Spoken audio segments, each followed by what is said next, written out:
Oke, Assalamualaikum warahmatullahi wabarakatuh. Selamat malam teman-teman semuanya. Malam ini kita akan membahas modul 2, yaitu anggaran fleksibel dan analisis perilaku biaya. Sebelum kita mulai pelajaran hari ini, mari kita berdoa terlebih dahulu. Doa diperkenankan.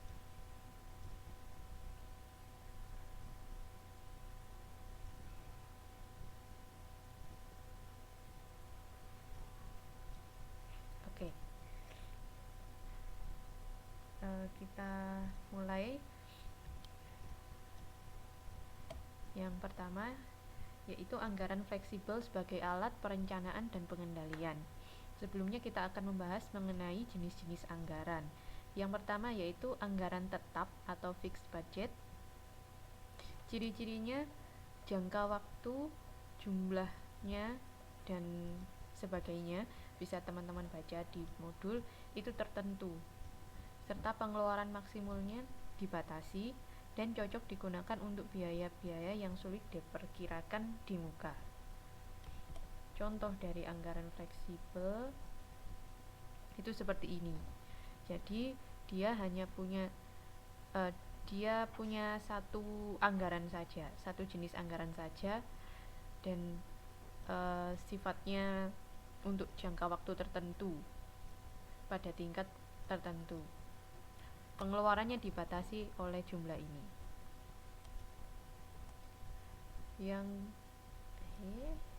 Kemudian yang kedua adalah anggaran fleksibel atau variabel.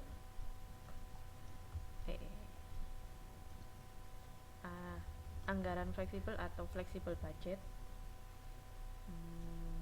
Bukan variabel. Seperti ini.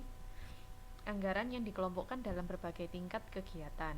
Setiap kegiatan dianggarkan jumlah biaya sesuai dengan tingkat kegiatannya. Contohnya biaya produksi. Kita lihat contoh. Nah, di tabel ini anggaran fleksibel seperti yang dijelaskan tadi disusun menggunakan tolak ukur kegiatan, dikelompokkan pada tingkat kegiatan. Jadi tingkat kegiatannya ada yang 100% itu segini, kalau 80% itu seberapa, dan kalau 120% itu seberapa. Jadi kalau kapasitasnya penuh itu 100%, kalau lebih kurang itu 80%, kalau lebih dari yang biasanya normal itu 120%. Dia lebih fleksibel, lebih banyak pilihannya daripada yang tetap tadi kan hanya satu. Kalau fleksibel ada banyak pilihan. Seperti itu. Kemudian pada biaya fleksibel itu terjadi perencanaan dan pengendalian dengan pengendalian anggaran. Yang pertama dilakukan itu melakukan perencanaan anggaran fleksibel. Kemudian pelaksanaan, pengendalian, dan dievaluasi. Jika setelah dievaluasi ternyata perlu diadakan perubahan atau dilakukan koreksi, maka akan mempengaruhi perencanaan. Anggarannya misalnya awalnya 10.000, ternyata setelah dievaluasi anggaran ini kurang, maka dilakukan koreksi, perencanaannya lagi diganti menjadi 12.000 misalnya, seperti itu. Nah, langkah-langkah menerapkan anggaran fleksibel. Yang pertama, penyusunan anggaran yang terdiri dari biaya variabel dan biaya tetap.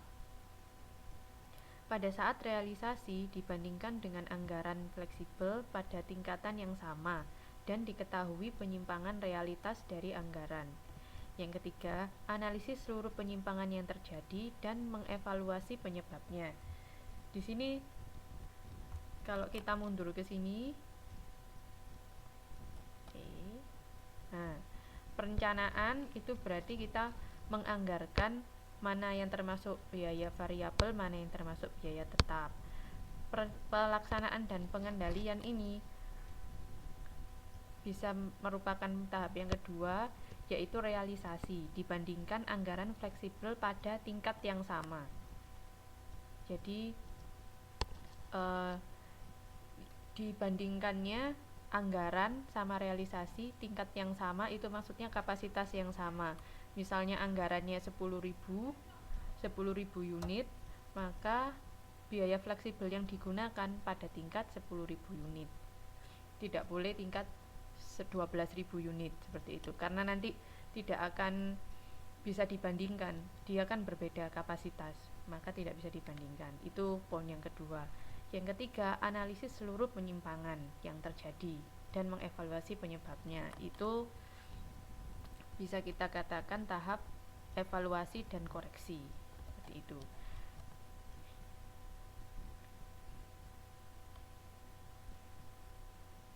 Oke. Nah, ini adalah contohnya. Ini anggaran pendapatan dan biaya.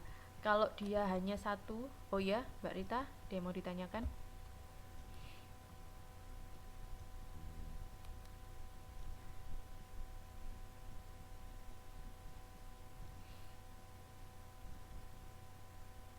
Oh, oke, sebentar. Oke, sip. Ah, ini adalah contoh anggaran tetap. Hanya ada satu jenis anggaran di sini. Di kolom jumlah ini adalah jenis anggaran, kemudian per unitnya berapa. Karena hanya ada satu, ya, maka disebut anggaran tetap. Nah, ini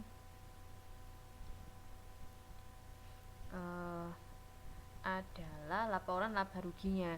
Berarti ini adalah realisasinya.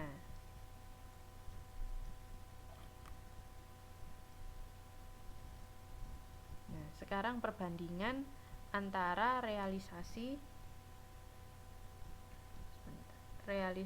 dan anggaran. Seperti yang kita baca tadi, kalau yang pertama merencanakan mana yang variabel, mana yang tetap. Kemudian yang kedua kita bandingkan realisasi sama anggarannya. Nah, ini realisasinya berdasarkan laporan laba rugi, sedangkan anggarannya berdasarkan anggaran tetap. Jadi kita bandingkan, terus kita tulis atau kita catat penyimpangannya. Waalaikumsalam Mbak Sri, selamat datang.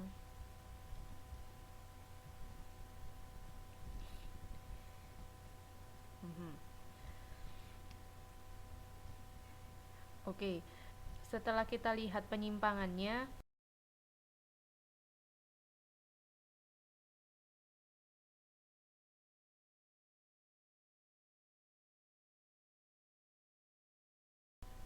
contohnya realisasinya cuma 144 juta. Nah, selisihnya atau penyimpangan ini sebesar 6 juta ini karena realisasinya lebih sedikit daripada anggarannya. Iya, selamat datang Mbak Sri. Selamat bergabung, selamat belajar. Mari kita belajar. Menurut teman-teman, 6 juta ini benar-benar menguntungkan apa enggak?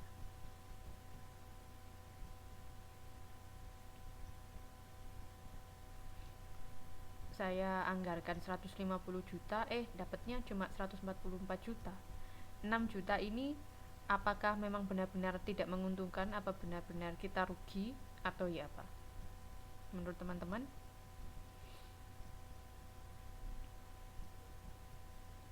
Atau kita coba lagi biaya operasi. Di biaya operasi ini ada biaya pemasaran variabel, dianggarkannya 10 juta, ternyata realisasinya hanya 9 juta, berarti 1 jutanya ini menguntungkan. Apa teman-teman setuju? Kalau harusnya bayar lebih banyak, ternyata bayar lebih sedikit, berarti untung. Teman-teman setuju?